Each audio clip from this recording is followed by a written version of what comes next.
Here's a question. How many different coffee drinks are there in the world? If you start counting, you get past 30 pretty fast. There's a coffee drink in Sweden where you pour hot coffee over cubed cheese. There's one in Senegal brewed with a kind of pepper. There's one in Hong Kong that's coffee mixed with milk tea. And they call it Mandarin Ducks. It looks like chaos. It isn't. More than 24 coffee drinks, 5 base preparations, 1 family tree. Here it is. 5 base preparations at the top. Pressure, boiled, steeped, filter, and constructed. Almost every coffee drink you've ever ordered starts as one of those. The biggest branch, by far, is the Espresso family. More than a dozen menu items, all variants of hot water forced through a puck. The oldest branch is the boiled family. That's coffee in its earliest recognizable form. Grounds and water heated together. Ethiopian, Turkish, Arabic, Mexican, Senegalese. We're going to walk every branch. Start at the root, work to the edges.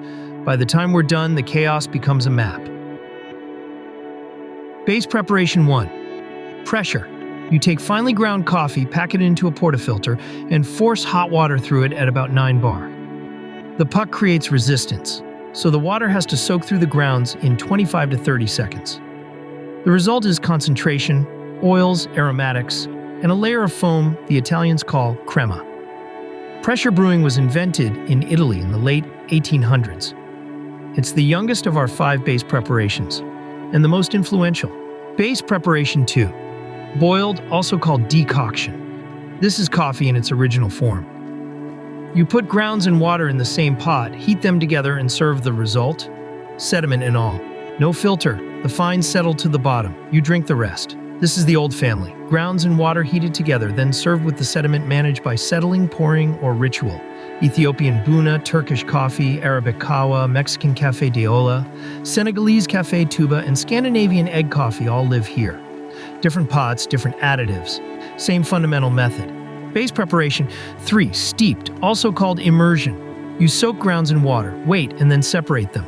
French press, cold brew, and the Algerian drink Mazagran all use this method. Time and temperature vary widely, but the basic move is the same. Immersion, then separation. Base preparation 4. Filter or drip. Water passes through a bed of grounds via gravity, with a paper, cloth, or metal filter catching the solids. Drip brewing is what most American homes mean when they say coffee. Paper filters retain much of the oily fraction, which is why paper-filtered coffee tastes cleaner than boiled or pressed coffee. Base preparation 5. Constructed. This is the strangest branch. The coffee is already brewed or comes from a jar of instant and gets transformed into something else. Greek frappe, Dalgona, Vietnamese Egg Coffee, Caffeost, and Yuenyeung all live here. 5 base preparations. Now we walk every branch. We start at the root. Espresso, Italian invention, late 1800s. The recipe is just hot water, finely ground coffee, 9 bar of pressure, 25 seconds.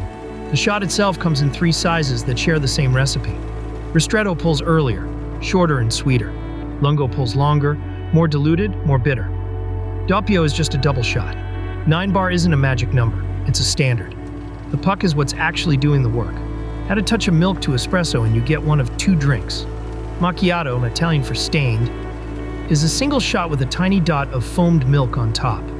Cortado is the Spanish version, equal parts espresso and steamed milk, no foam. Same minimalist idea, 2 cultures idea of just a little milk. Add hot water to espresso and you get one of 2 drinks, and the order of operations matters. Americano, hot water poured into espresso, breaks the crema, oxidizes the shot. Long black.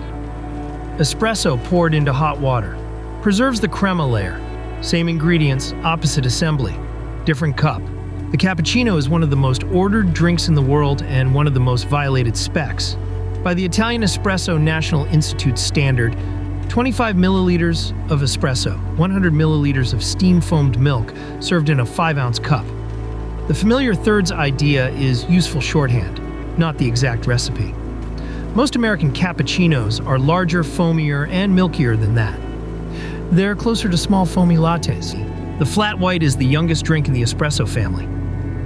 A 1980s invention, contested between Sydney, Australia in 1985 and Wellington, New Zealand in 1989. Both cities claim it.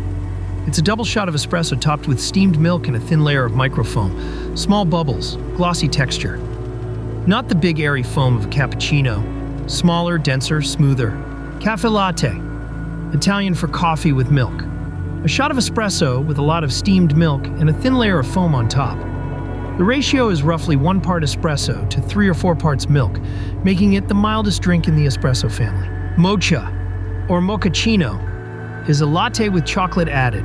Espresso, steamed milk, chocolate syrup, sometimes cocoa powder on top. The name comes from Mocha, Yemen, the historic export port. The drink has nothing to do with Yemeni coffee. Café Bombón is a Spanish drink from Valencia. A shot of espresso poured over an equal volume of sweetened condensed milk, served in a clear glass to show the layered effect. The visual layer is the point.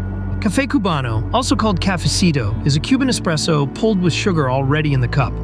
As the first drops of espresso hit the sugar, you whip them together until the sugar dissolves into a pale brown foam. Then the rest of the shot pulls into the foam. The result is sweet, thick espresso with a built-in sugar foam called espuma. Affogato, Italian for drowned, is a single shot of espresso poured over a scoop of vanilla ice cream. It's not really a coffee drink, it's a dessert. But it's one of the most efficient transformations on the tree. 2 ingredients, no preparation, served instantly.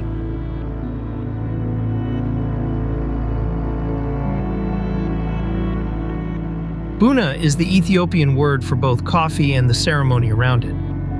Green beans are roasted in front of the guest in a flat pan, ground in a mortar called a mukecha, and brewed in a clay pot called a jabena. The ceremony has 3 pours from the same grounds, Abel, Tona, and Baraka, which means blessing. Each pour is weaker than the last. The third is for the soul, not the body. Before espresso, before the cafe menu, there was this: roasted coffee, hot water, ritual, and time. Turkish coffee is one of the oldest preparation methods still in daily use. The grounds are powder fine, finer than espresso. Coffee, water, and sugar heat slowly in a sezva until foam rises. Then the whole drink is poured into the cup. The sediment is intentional. There's a fortune-telling tradition that reads patterns in the grounds left in the cup. UNESCO recognized Turkish coffee culture as intangible cultural heritage in 2013. Arabic coffee, kahwa, is a cardamom-forward decoction served from a long-spouted dala into small cups called finjan. The cardamom brings eucalyptus-like aromatics from compounds such as cineol and turns coffee into a hospitality drink built for long conversations. Café de Olla is Mexican coffee prepared in a clay pot, known as an olla, with cinnamon and piloncillo, an unrefined cane sugar. The piloncillo is essential. Regular sugar produces a different cup.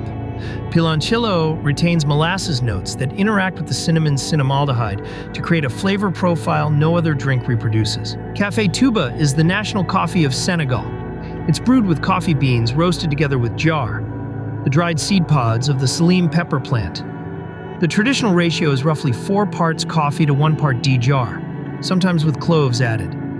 Sheikh Amadou Bamba, founder of the Murid Sufi Brotherhood, is said to have encountered the spice during exile in Gabon and brought the recipe back to Senegal after his 1902 return. The drink is named after Touba, the holy city Bamba founded.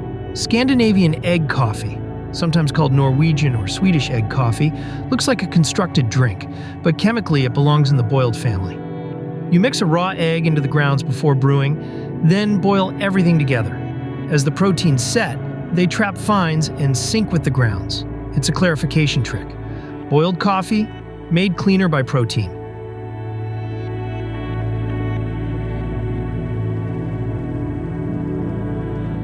Cold brew is coarsely ground coffee soaked in cold water for 12 to 24 hours, then filtered. The result is concentrated, smooth, and lower in perceived bitterness than hot brewed coffee. But smooth does not mean the acid disappeared. Cold brew can land near hot coffee on pH while tasting less sharp because titratable acidity, bitterness, aroma, and serving temperature all shift. It's a different extraction profile, not magic stomach medicine. Nitro cold brew is cold brew infused with nitrogen gas under pressure. Nitrogen forms smaller bubbles than CO2. The same reason Guinness feels creamy. There's no actual cream in it. The creamy mouthfeel is just bubble physics. Mazagran is widely cited as the original iced coffee.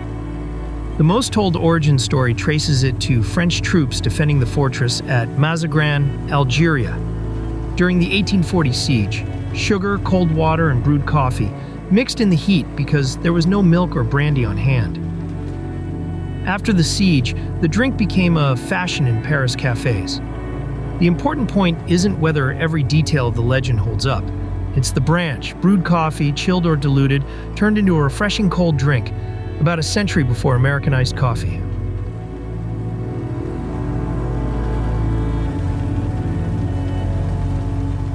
Drip coffee is the modern default. Hot water flows through a bed of ground coffee, and a filter separates the liquid from the solids. That filter changes the cup. Paper removes sediment and holds back much of the oil fraction, giving filter coffee its cleaner body. Drip coffee looks simple, but the whole drink is controlled by where water finds a path through the bed. Vietnam has its own filter. The Phin, a small metal cup with a perforated bottom that sits on top of a glass. Add coffee, screw down the disc, pour hot water, and let it drip. Usually it drips into a layer of sweetened condensed milk waiting at the bottom. That's classic Vietnamese coffee, Café Touba when iced.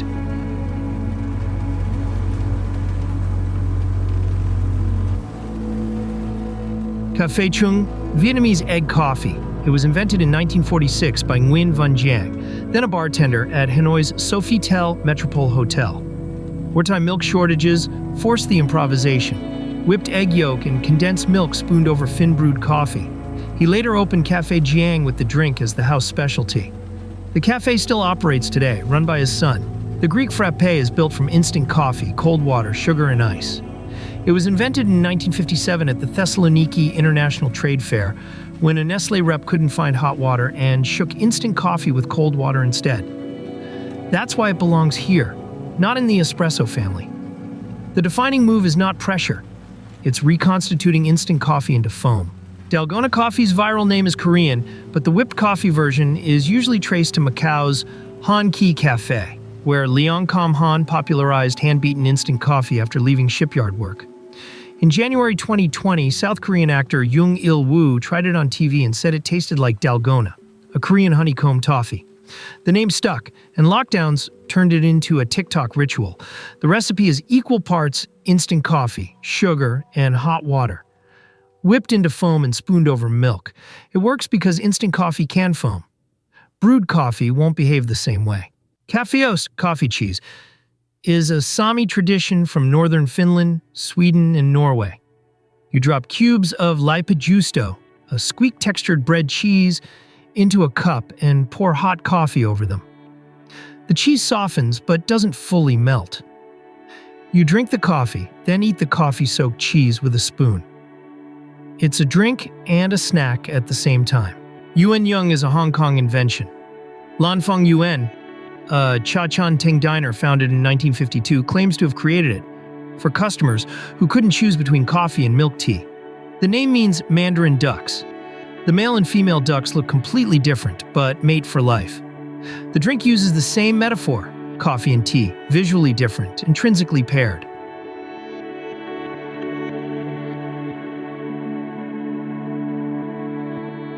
Before the close, one drink that doesn't fit on any branch.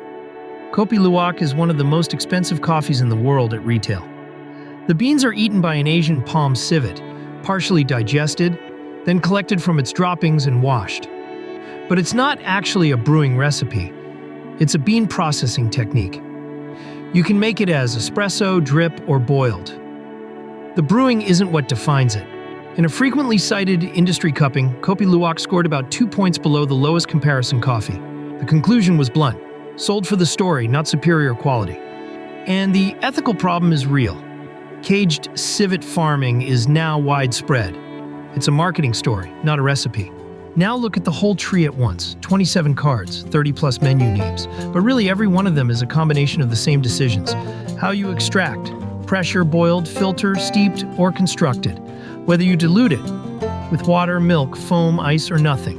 What you add beyond milk: sugar, cardamom, chocolate, condensed milk, egg yolk, cinnamon, saline pepper, ice cream, or nothing. And what temperature it ends at: hot, cold, iced, or in one case, poured over frozen dessert. Every drink is one path through the matrix.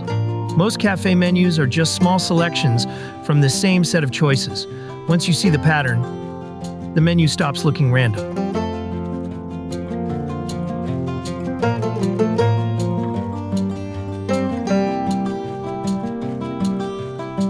If you want to go deeper on any single branch, the espresso video covers what's actually happening when water meets the puck. And the roasting video covers what the bean went through before water ever touched it.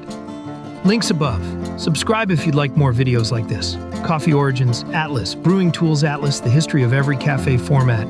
See you next video.